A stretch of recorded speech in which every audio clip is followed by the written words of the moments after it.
First, it was two of the region's biggest rivals, Iran and Saudi Arabia, reopening embassies, finalizing the China-brokered rapprochement. Then there's this rekindled hope that conflicts in Lebanon and Yemen, where Tehran and Riyadh-backed opposing sides, could be resolved sooner too. Then came news that Saudi Arabia is normalizing relations with Syria, which is arguably the most isolated Arab state in recent years. And as we speak, Syria's membership to the Arab League is restored after a 12-year-long suspension. Are we seeing history unfolding right in front of our eyes? Are we entering the Age of Great Detente in the Middle East?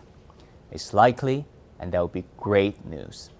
I mean, the region has had more than its fair share of wars and sufferings, and they've got to stop so that children, babies, will no longer have to flee their homes and separate from their parents due to internal displacement, so that the money for building rockets and grenades can go to building hospitals and schools. It is welcome news that Iran and Syria are coming out of their original isolation. Did you know that Iran and Syria are the second and third most sanctioned countries in the world? I understand that there are some in Washington and Western capitals who still believe in maximum pressure techniques to effect change. But when can people learn that sanctions often punish innocent civilians, the very people the designers of sanctions claim to help?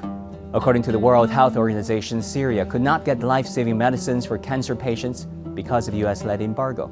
And Iran's president told me during an interview that Iran could not import vaccines for their COVID patients or medicines for children with lupus.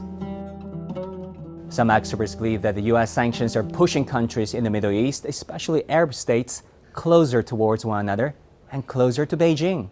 Listen. They don't want to be totally dependent on the United States because the United States is sanctioning one country after the next, and they're frightened.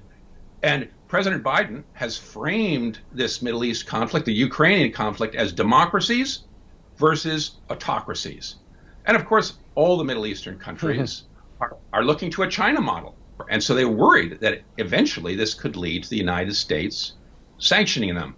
And so they want to cover their bets and have reinsurance. And China is, of course, the leading power coming up in the world that can give them that reinsurance.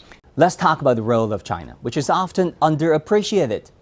It's so convenient these days to pick up the Western narrative and accuse China of being a military threat and an expansionary power.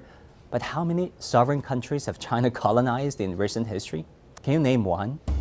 China uses its good offices with both Iran and Saudi Arabia, work quietly behind the scenes, and help bring about this détente. China is also reportedly using its good offices with other Arab states to encourage intra-Arab peace. While Washington used military operations to invade Iraq, Afghanistan, and Libya to force regime change, China used diplomacy to secure rapprochement of Iran, Saudi Arabia, and potentially Syria, and respecting these countries' own social and cultural fabrics while doing so.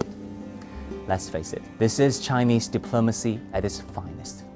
Beijing is building a concrete case for its global security initiative and trying to prove that things like building a community with a shared future are not just lofty slogans. Some in Washington believe that the American-style democracy and value system were panacea to problems in the Middle East, thus the intervention and regime change. What about the rise of ISIS and the Kabul airport mess? China's approach is qualitatively different. Can you imagine China compelling Saudi Arabia or Iran to adopt Beijing's model of government, say to forcibly install a party committee or a politburo in Tehran or Riyadh as precondition for peace talks? At the end of the day, there needs to be a Middle East-led solution to Middle East problems. Of course, there are domestic constraints in many countries that require scrutiny and constructive help, but the last thing this region needs is external condescension, destructive interference, and power politics-induced proxy wars.